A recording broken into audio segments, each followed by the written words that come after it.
Hi there, my name is Mark Williamson. I'm a member of the Westminster Circuit, which means that I attend at Methodist Central Hall Westminster. I'm a local preacher in the Methodist Church. I'm the young adult and youth worker at Methodist Central Hall Westminster. And then in my spare time, I run a charity called One Rock that does Christian-based leadership training, helping people to start up and scale up missional projects. So, how has all of that been affected by a month so far of lockdown?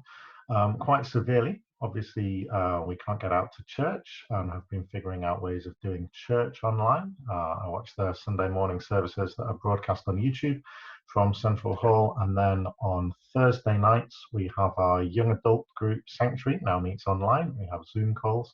And our Young People's Fellowship, teenage group at Central Hall, now has online meetings on Sunday lunchtimes after our morning service. So all of that has changed. And then the way we do One Rock training has had to massively change. We can't travel and do face-to-face training. So we've been doing lots of online training for that, and lots of online meetings and discussion forums as well to be able to help people to still interact with the content. So it's not just broadcasting.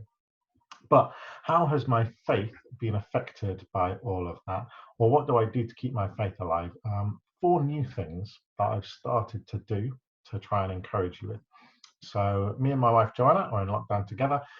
We've started to read a psalm each morning. We're currently on Psalm 31, which tells you how much progress we're making and how long we've been doing it for. And I've never done that discipline of reading a psalm a day before.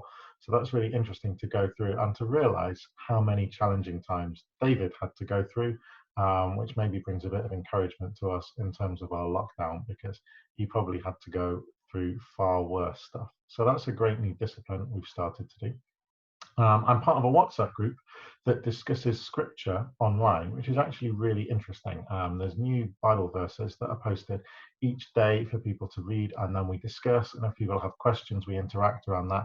That's a great way to have genuine discussion. That keeps faith alive and builds faith because we're studying scripture together. I think worship is massively important, and it's really hard to do sung worship online or in broadcast services. So I'm fortunate I've got a guitar. I try and get that out at least a couple of times a week and have a time of worship.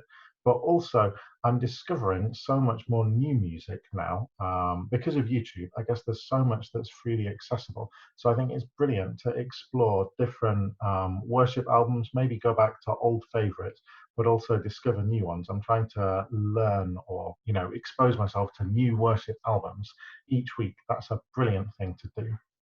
And then a fourth thing I'm really enjoying is at the end of each day, as I'm hitting the pillow and lying down, reflecting on three things that I am grateful for that day. They can be things that maybe have gone well in terms of work, or just things like it's been a sunny day, we were able to go out for a walk. My wife has been able to grow plants and they've started to push up through the soil. Little things like that, but that when you reflect at the end of the day means that you think, wow, God, I still have so much to be grateful for. Thank you. So those are little things that I'm doing to help keep my faith alive during this whole period. God bless.